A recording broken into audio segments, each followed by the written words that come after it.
Тірі жесір. Екінші бөлім. Қарагөзбен күйеуінің жырын білмей жүре берер ме еді? Үйлеріне келіп жүретін сантехник байқамай айтып қалды. Өткенде Қарагөз жеңгейдің үйіне де дәл осындай ванна қойдық деп. Ол кім? деп еді. Талап көкенің әйелше деп қарап тұр. Мен кіммін? деді түрі бұзылып. Сіз туысқаны шығарсыз көкенің. Мен сізді танымаймын ғой бұрын, деді шикіл сары жігіт. Мен әйелімін, ұлым бар. Қарагөз жеңге деп біреуді шатастырып тұрсың, деді. Анау да бір марғасқа екен. Қарагөз жеңгейдің де емшекте ұлы бар. Көкені мен сол үйде көрем ылғи, деді. Тіпті осы айтып тұрғаным ұят емес пе деп ыңғайсызданбады да. Ол жұмысын бітіргенше шыдамай екінші қабатқа көтеріліп күйеуіне телефон шалды. Қара телефонның жаны шықтау дегенде Талаптың «Әло» деген зор даусын естіді. Мен ғой Гүлдер-ай, деді бұл. Біліп тұрмын. Не бопты сенің даусыңды танымай деп кергіді байы. Қарагөздің қасында жатырмысың? деп тергеп келе жатыр еді. Дес беретін бай бар ма? Әй, сен не деп сандалып тұрсың? дегенде мына жақтан бұл дереу есін жиды да әрі қарай не дерін білмей қалды. Бар тапқаны пысылдап жылады. Онысын арғы жақтағысы білді. Білсе не бопты? Айылын жияр бай көрінбеді. Неменеге сораңдағызып тұрсың? Менің қайда жатқанымда не жұмысың бар, а? деп ақырып жіберді. Мынау тұтқаның бер жағынан селк ете түсті. Үндемей тұра берді. Неге үнің өшіп қалды? Мені тергейін деп пе едің? Жатырмын Қарагөздің қойнында. Сен тапқан ұлды ол да тауып берді. Қыз тапқан қатынды басынушы едің ғой. Адамды қорлаған қалай екен? дейді өзі бастап өгей шешесіне айдап салатынын ұмытып. Бұл шыдай алмай тұтқаны тастай салды. Сантехникті жұмысын аяқтатпай қуып шықты. Баласы қорқады деп ойламады. 3 қабатты басына көтеріп аңырап жылады. Тек дауыс салып аңырады, сөз айтпады. Кімге айтсын? Сөзін 4 қабырғадан басқа ұғар жан жоқ. Ертесі жексенбі болатын. Ауладағы алабайға тамақ қиып жатқан Жағыпармен туысындай құшақтасып амандасып тұрған байын көрді. 200-ді. Біреудің қанын ішсе рақат алады. Әшейінде малғын деп жүретін Жағыпарға жабысып қапты ғой, деп сөйлей жүріп есіктің кілтін бұрады да шалқайта ашып тастады. Асханада шай қойып жатқанда күйеуі жоғарыға келді. Түк болмағандай ескі әдетімен қалайсыңдар, деді. Жақсымыз, деп даусын қаттылау шығарды. Кешегі өкпесін еске алып, өкпеге пысқырған жан бар ма? Бала қайда, деді. Жоғарыда ұйықтап жатыр. Сен немене кеше мені тергеуге ала бастадың? Мені қорқытам деп жүрмісің? деп сырттан қолын жумай келген қалпымен дастарқанға жақындады. Білгім келді шындығын. Мен өзіме айтайын, тағы бір қатыным мен бір ұлым бар. Солармен тұрып жүрмін. Бізше, деп көзіне тіке қарап еді. Сен осы үйге ие болғаныңа риза бол. Бала менікі, қарсы болсаң есік әне. Тіпті адам екен демей сұқ саусағымен есікке көрсетті. Талап, неге мені қорлайсың? деп даусын шығарып жылап жіберіп еді. Күйеуі зәрін төге қарап, өшірініңді, баланы шошытасың. Мен сені сүйем деген жоқпын, өзің үйге кіріп алғансың. Ал мен Қарагөзсіз өмір сүре алмаймын. Оған некенің керегі жоқ, дүниенің де керегі жоқ. Оған мен аман болсам болды. Ал сен дүние қоңызсың. Ана бала үшін ғана ажыраспай жүрмін. Сенде адами қасиет нөл, деп бас пармағы мен сұқ саусағын түйістіріп дөңгелек жасап көрсетті. Сонымен Гүлдер-айдың дәурені өтті. Қатыны үйден құлағына құя берген соң өгей ұл анасындай сыйласып жүрген өгей шешеге қырын қарай бастаған. Сөйтіп жас келін айрандай үйіп отырған шаңырақты ішінен іріте отырып, өз өмірінің де ойранын шығара бастағанын білмеді. Әйелінің айдауымен әкемнің тапқаны жалғыз ұл мен жалғыз мұрагерге бұйырмайды деген сұғанақ ой кіріп, әкесін өгейлерден бөліп алудың жолын қарастырды. мына 3 қабат сарайды салып бергені, астына елде жоқ көлік алып бергені, көлік жуатын орын ашып бергені бәрі аз. Ана 6 әйел бәрін жалмап жатқандай көріне берді. Ескі ауруы қозып, ауруханаға түскен әкесінің халін сұрап келген Талап, көке, ана 5 қыз бен әйеліңіз алтауы 6 жақтап миыңызды ашытып жіберіпті ғой. Солардан алысырақ неге демалмайсыз? Сізсіз де жандарым бағады ғой. 6 әйелдің шуы оңай ма? Деп алдымен орталарына шала бастады. Ақсақал ойланып қалғанын байқап, мен сізге қаражат берейін, пәтер жалдап, үй қызметшісін ұстап, бөлек шығыңыз. Бизнесіңізді мен ақ жүргізіп берем. Қатыныма не деймін, деді алақандай көзімен таңырқай қарап. Ажырасамын, шаршадым деңіз, деді безбүйрек бала беті бүлк етпей. 30 жыл тұрып па, не үшін десеше, ақылыңыз көп қой, бір сылтау тапсаңызшы, деп салмақ салып кете барды. Сол күннен бастап ақсақалдың ішіне құрт түсті. Ауруханадан шыққанда да жан дүниесін кеміріп жей берді. Бұл арам ой деген түспесін, түссе қиын екен. 30 жыл алдын қиып өтпей отасқан жары да, алтындай қыздары да көзіне жат көрініп, өзінің жан жегірлеріндей елестей берді. Күндердің бір күнінде жат пиғылдың құрбаны болған шал бәйбішесіне: мен сені талақ етем, деді. Іс тігіп отырған күйеуананың қолына тебен шаншылды. Көзілдірігі етегіне түсті. Қолы дірілдеп, оны алған байғұс: не үшін? Деп таңырқап қарады ақсақалына. Сол талақ етем де бөлек кетем. Ұлым маған пәтер жалдап, үй қызметшісін ұстатады. Бәрінен шаршадым, демалғым келеді, деді кемпірінің көзіне тіктеп қарай алмаса да даусын қатайтып. Талақ дегенің не екенін білесің бе? Қатынды тастап кету, ажырасу. Еркек білгіштігін дәлелдегісі келгендей барылдаған даусымен жауап берді. Сөздігіңде жоқ, мұндай сөзді кімнен үйреніп жүрсің? Еркегінің көзіне шөп салған сайқалға талақ айтылады. 30 жыл отасып, 5 бала тапқан менің не жазығым бар талақ етіп кететіндей? Кеткің келсе, кете бер. Ажырасамыз деп анық айт, бекерге жала жаппай. Әшейінде сіз деп сызылып тұратын әйелі ажырая қарап сенге көшті. Енді кетем деп бағанағыдай емес, арны басылып қалған еркек бәсеңдеу айтты. Біріншіден, мына үйді өзің салдың, дүниені өзің таптың. Мен кінәлі болсам, неге сол үйден талақ етіп қуып шықпайсың? Екіншіден, саған балаңның жаны ашып бара жатса, ана өзің салып берген 3 қабат үйіне алып, келініңе шай құйғызып бақпай ма? Жалғыздан жалғыз пәтерге шығарып, үй қызметшісін ұстатып беру де мықтылық болып па? Қатынына сөзі өтсе, жалғыз ұлың ғой, бар әкесін бақсын, қарсы емеспін. Мен де ана бір жапырақ еттері кем туған өз ұрығың, қыздарың да ұстамайды деп, ал енді қатыны ашуға мінді дейсің.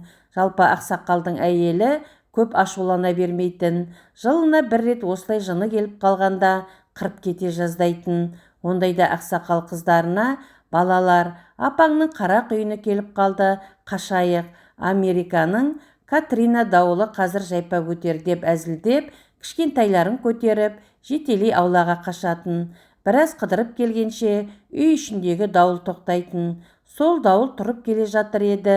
Енді мен бәрінен шаршадым деп жуаси қалған күйеуіне әйелі: шаршасаң зейнетке шық, бизнесіңді балаларға үйрет, солар айналсын деп қанша айттым. Болды енді, мен емес сен талақ боласың. Аузыңнан жаман сөз шықты екен, соның шартын орындайсың. Некеміз бүгіннен бастап бұзылды, деді де сыртқа шыға жөнелді. Ақсақал аузы аңқиып, бар пәлені басына үйіп алып, бөлменің ортасындағы орынтақта отырды да қалды. Әйелі де дәті берік бәле екен. Сол күннен бастап жатын бөлмеге жоламай, астыңғы қабаттағы залдың диванынан шықпай қойды. Үлкен кісі не ол үйден кете алмайды, не әйелімен жөндеп тілдесе алмайды. Қыздарына айтып қойған ба, олар да суық. Басына бәлет тауып берген баласы да хабарсыз жоғалды. Базардан қайтып келе жатқанда нем бар еді баланы тыңдап. бөлек шығам деп. Енді жүрісі мынау, үй ішінен үй тігіп, 30 жыл отасып, сыралғы болған әйеліме қарсы кеп деп жаны күйзелді. 3 ай болғанда әйеліне: «Бәтіш, сен мені кешірсі, сенсіз тұра алмайды екем, татуласайық» деп, өмірі жасамағанын жасап, ортадағы ет табақты алдына ысырып, бәйек болып көріп еді. Қатыны ерін бауырына алып тағы тулады: «Сенімен шариғат жолымен қайта неке қиямыз». «Жынды ма, неке қиған нес?» деді бұл сасқалақтап. «Кеңес кезінде неке суын ішпей, қағазбен некелесе салған едік. Соның кесірі сенің бұзылып жүргенің. Енді үйге молда шақырып, оқытып, неке суын ішіп қайта некелесеміз. Оның үстіне сен мені талақ еткенсің» деп, өткендегісін бетіне қайта шыжғырып басты. Бұл жолғы қатынның дауылы Катриннен де асып кетті. Аяғы ауылдан аға жеңгесін алдырып, жетесіз жалғыз ұлын әйелімен қоса шақырып, қаладағы ағайынның басын қосып, бір қошқарды алып ұрып, молдаға оқытып, неке суын ішкізіп итін шығарды. Ал осыдан кейін жазықсыз әйелге жала жауып көр. Сөйтіп, әкесінің табысына толық ие болып, мейманхананы тартып алам деген талаптың тілегі әдірәм қалды. Өгей шешесі үндемей жүріп, әкесіне өктем екен. Күллі ағайын туысының көзінше, әкесінің басын одан әрі байлап, шариғат жолымен некелесіп алды. Енді сорлы әкесі о дүниеге барса да, мына Катрина қатты қатыннан құтыла алмайтындай болды. Жылдар өте келе, Гүлдерайдың психологиясы өзгерді. Мейірімнен, махаббаттан айырылып, қатыгезденіп кеткендей. Тағдырдың маңдайыма жазғаны осы шығар деді де, көндігудің қалыбына түсіп, тірі жесірдің қамытын киді. Талап енді осы тағдырын да көп көріпті. Гүлдәрі баласын жазғы демалыста мектеп жанындағы лагерге жіберіп, өзі институттың бітпейтін тірлігімен үйге кештеу оралған. Қақпадан енгені сол еді, көзі үйдің шалқайып ашық тұрған сыртқы есігіне түсті. Тәкен келген бе? Көптен хабарсыз болып еді, қайда оралды екен деген оймен асығыс адымдай басып үйге енді. Кіреберісте екі еркектің аяқ киімі жатты.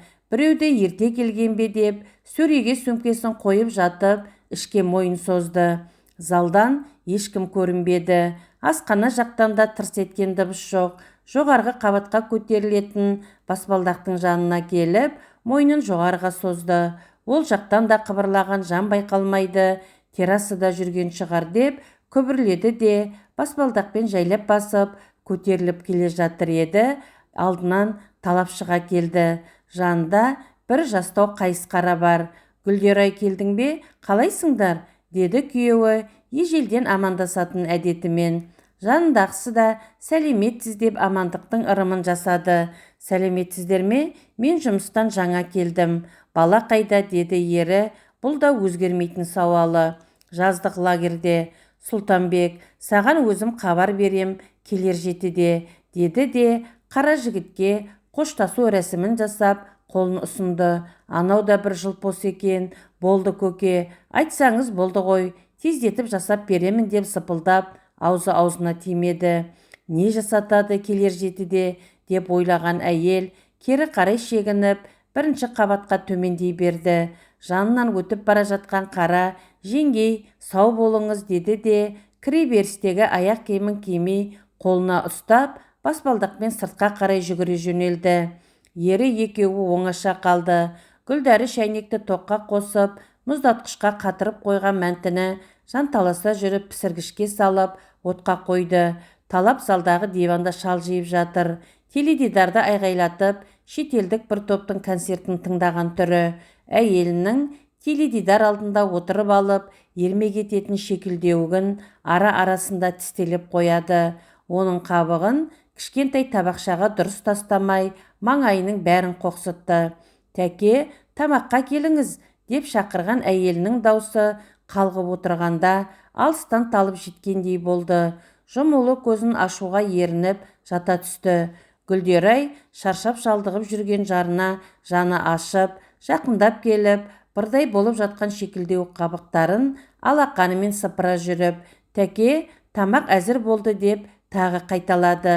Дауыс тура құлағының түбінен естілгенде еркек есін жиып, қабағын көтерді. Май басқан жіпсік көзі тоңқаңдап жүрген келіншегін көрді.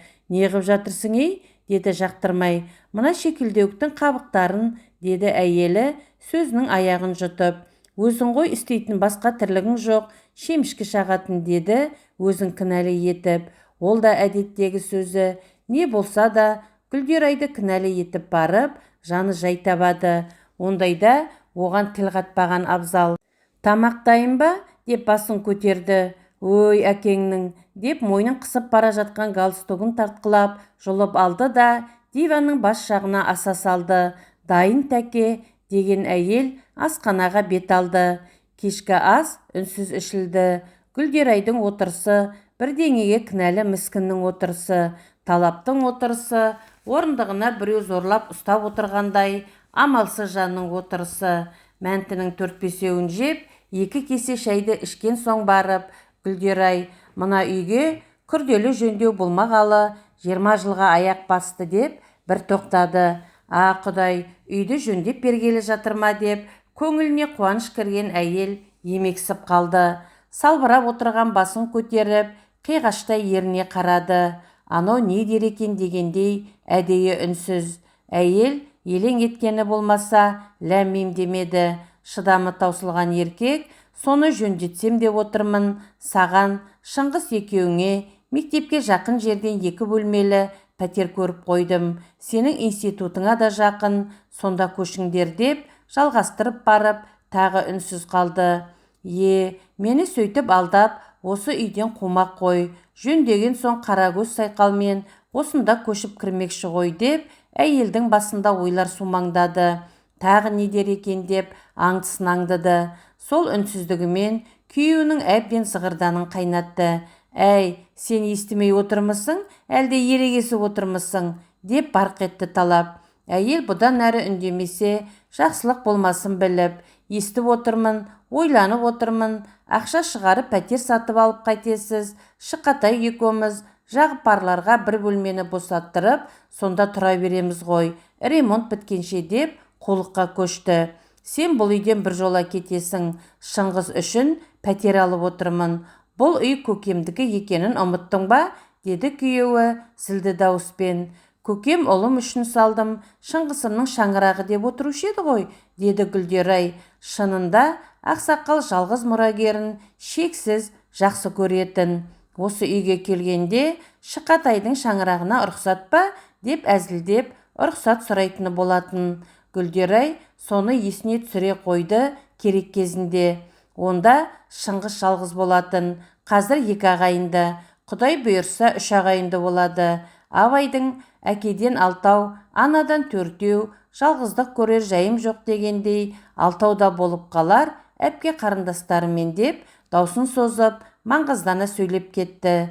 Гүлдерайдың іші мұздап, аяқ-қолы дірілдеп, қолындағы шай қасығымен кесесін сылдырлатып қоя берді. «Менің де тоғым келіп еді ғой, не жазығым бар?» деді бар тапқаны. «Сен төсектен соғындың, қойныма жатпадың» деп кінәлай алмады. «Мен саған баяғыда айтқам, бала керек болса туып ал, бірақ менен емес» дегем деп Талап түк болмағандай тіс шұқығыштың біреуін алды да аузын кергілеп, өзі де араш-араш тістерінің арасын шұқылай бастады. «Сізде біреуге обал ғой деген бола ма? Менің жазығым не?» деп мына қорлыққа шыдай алмаған әйел жылап жіберді. Шынында осы жағдайда Гүлдерайдың жазығы не? Бейшара әйел неден жазып қалғанын білмейді ал. Тіпті Талаптың өзі де білмейді. Осы әйелді неліктен жазғырып, жар құшағынан қағып, төсектен теуіп, қыспаққа түсіргенін. Жан досым деп жүрген бір жанға осы жағдайда айтып еді. Ол байғұс әйелді иттей етіп, үй күзеттіріп байлап ұстағанша неге ажыраспайсың, обал емес пе деген болатын. Өзі жабысып келді ғой, тоқал боп жүре берсін деп еді. «Есің дұрыс па? Тоқалдың төсекте кезегі болады, сен соны бұзып жүрсің. Ол ислам дінінде де теріс. Тоқал да басқа әйеліңдей сенің қойныңа жатып бала табады. Табиғаттың заңын бұзып жүрсің.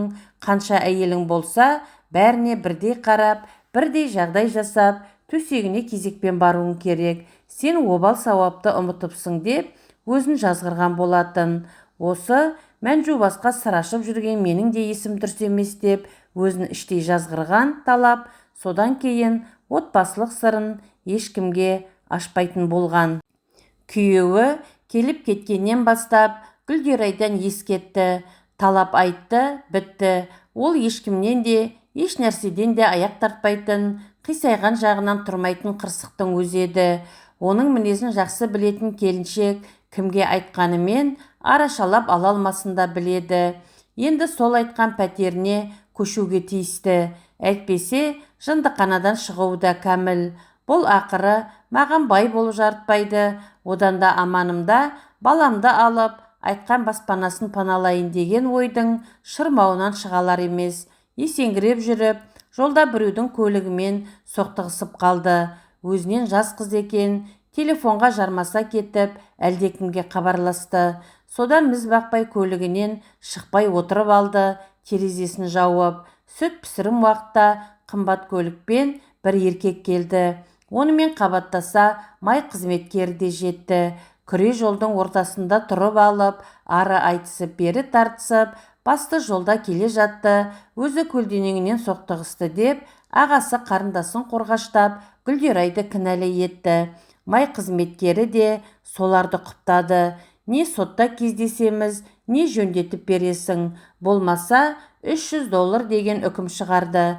Іс сотқа дейін жетсе, күйеуінің қызметіне нұқсан, көліктің быт-шыты шыққан бүйірін жөндетіп беретіндей қай жақыны бар еді. $300 да жоқ екені белгілі.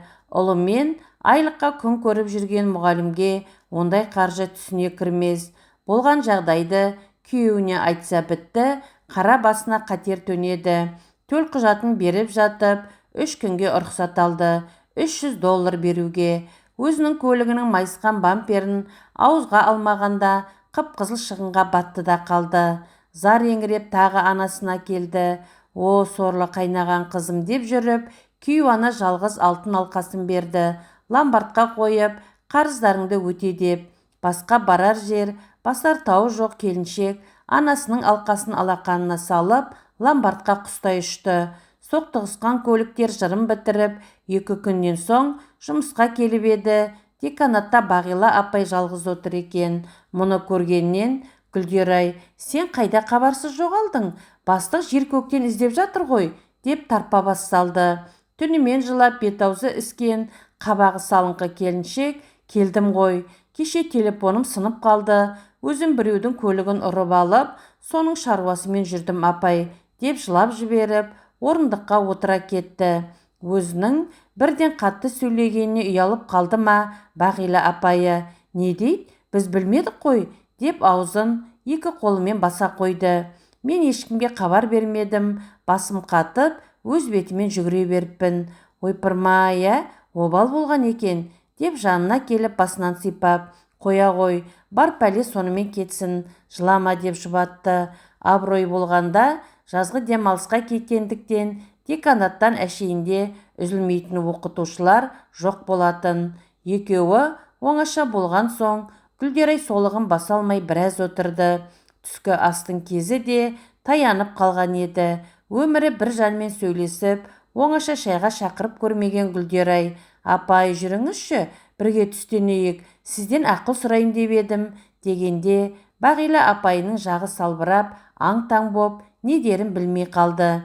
Кім-кімнен Гүлдерайдан мұндай ұсыныс күтпеген. Күллі кафедра болып, бас қосса да, ол жерге Гүлдерай бармайтын. 10 шақты жылдан бері бір ұяда қызмет істеп жүріп, бір жанмен сырласып, ақыл сұрамақ түгілі сөйлесіп отырғанын көрмепті. Сыртынан оны әйелдер жабайы дейтін. Кейбіреулер күйеуі үлкен жерде қызмет істейтін болған соң бізді менсінбейді. Кешелі бері Гүлдерай не тұтқасын көтермейді, не жазған хабарламаларға жауап бермейді. Енді міне күн түске дейін тырмысқанда жұмысқа келіп, сырласуға шақырып отыр. Таңданбай қайтсын Бағила апай. Әріптесінің ағыл-тегіл жылап отырғанына қарап, бұл да адам емес пе, ешкіммен араласпай үшқұса болып қалған шығар. Мұңын тыңдап, білгенімді айтып берейін деп ойлаған Бағила апай Гүлдерайға еріп сыртқа шықты.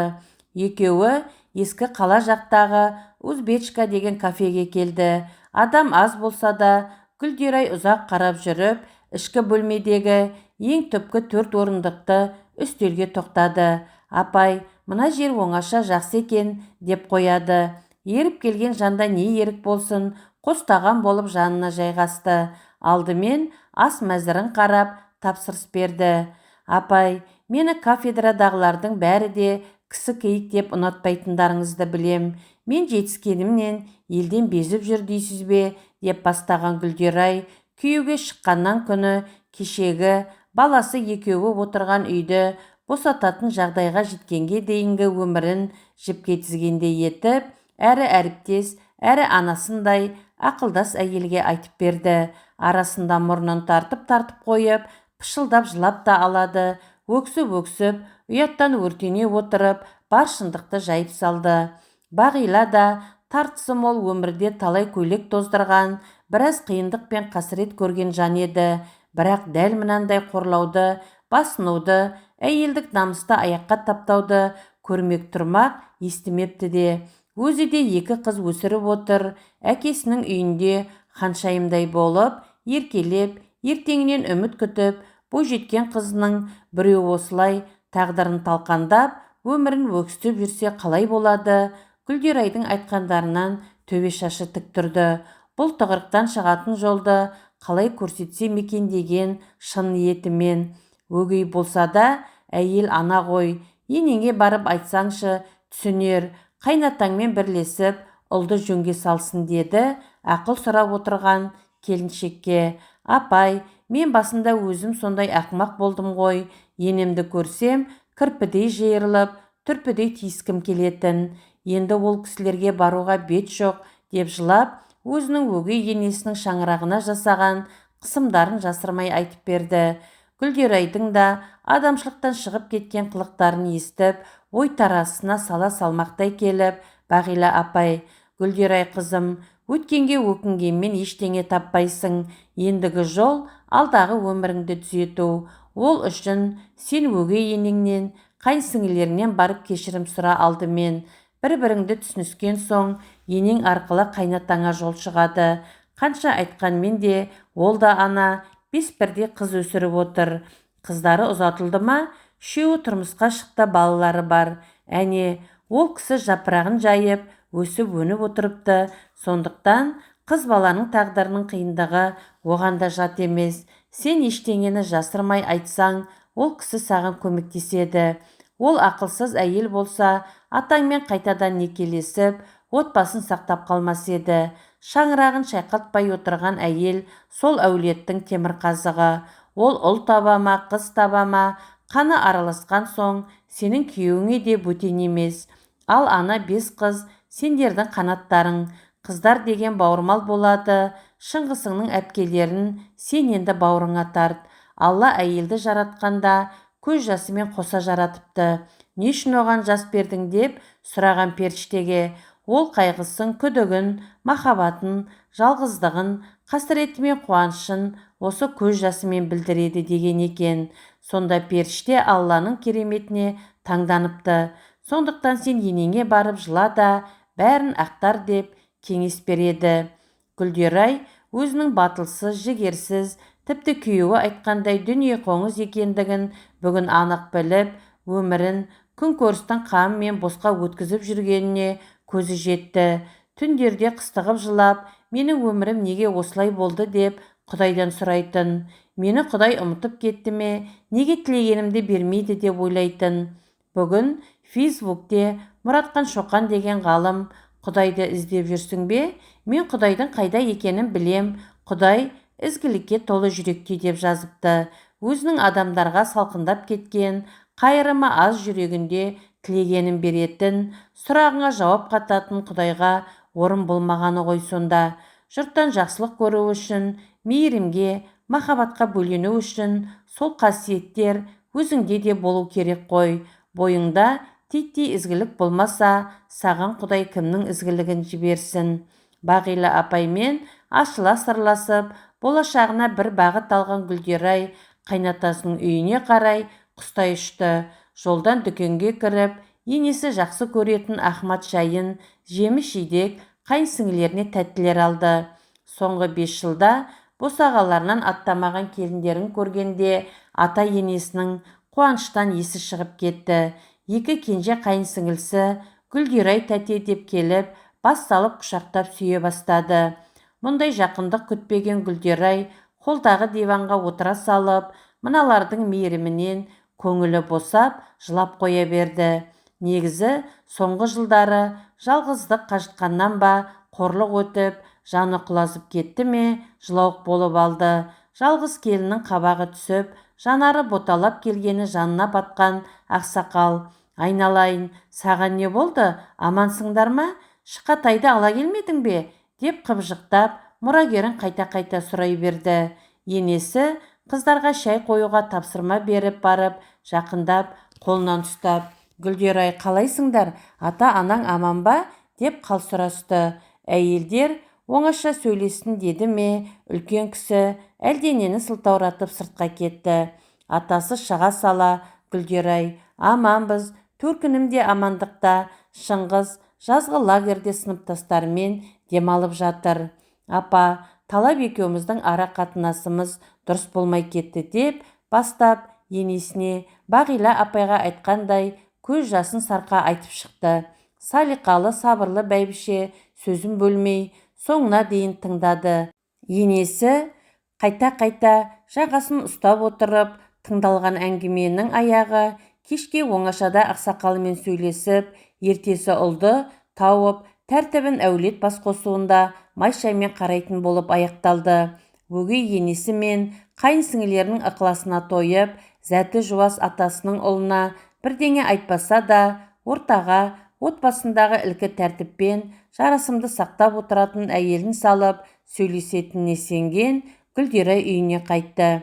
Гүлдерай үлкен кісілер талқыға салғаннан кейін ойланар, көшке содан кейін жиналсам да үлгерем ғой, кедей болсаң көшіп көр деп бабаларымыз айтқандай, 15 жылдан бері ойдан қырдан жинақталып қалған дүниені 2 бөлмеге қалай сыйғызамын деп басы қатып, ойы оңға, санасы санға бөлініп отырғанда қалта телефоны шырылдады. Бейтаныс нөмір. 2 кештің арасында бұл кім екен деп тұтқаны көтерді. Гүрілдеген еркек даусы: «Алло, Гүлдераймысың?» деп алқынып алып барады. Иә, келіншектің бойынан бір діріл жүгіріп, даусы әрең шықты. «Мен Біржан ғой, Талаптың курстасы» деп барып, тынышталып қалды. Үйлеріне көп келмесе де, алғашқы жылдары көріп жүретін бадырақ көз сары жігіт есінде. «Гүлдерай, қаладамысың?» «Иә». «Талаптың әке-шешесі де осында ма?» дегенмен даусында біртүрлі үрей бар. «Осында, кеше барып қайтқанмын». «Үйлерің әлі баяғы коттедж ба?» «Иә».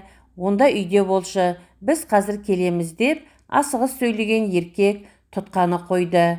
Байланыс үзілді. «Бізді кімдер? Қараңғы түсіп көз байланғанда неге үйге келеді? Қап, Талап мұнда тұрмайды деуім керек еді. Атам мен апаны неге сұрады?» деген сан сауал шырмаған келіншектің жан дүниесінде белгісіз бір қорқыныш пайда болды. Көп ұзамай қақпаның қоңырауы зарлап, үй ішіндегі алабай шабалана үріп, әшейінде дың деген дыбыс шықпайтын аула азан-қазан болды. Кішкене үйден Жағыпар шығып, қақпаға таяды. Гүлдерай терезеден қарап тұрды. Тілдескіш арқылы кім екенін білген соң, темір қақпа шалқайта ашылды. 2 еркек, бір әйел кіріп келе жатты. Гүлдерай оларды кіреберісте күтіп алып амандасты. Үлкен бөлмеге өтіп, үстелде жағалай жайғасқан соң, Біржан: «Гүлдерай, сені алғашқы жылдары көргенім болмаса, араластығымыз үзіліп кетті ғой. Үйді де ұмытыңқырап қалыппын, әрең есіме түсті. Талап сенен кетіп қалғанын да білмедім» деп күмілжіп барып сөз бастады. «Сенен кетіп қалған дейді ғой, мен қуып жібергендей» деп келіншек ішінен қыртиып қалды. «Мына кісілер Талаптың ұрылас ағайындары болады, Аманжол ағай мен Зағипа жеңешесі» деді де әрі қарай сөйлей алмай, тамағына тас тұрғандай үнсіз қалды. Аманжол ағай дегені байқап қарап еді, 60-та алқындап қалған азамат көрінді.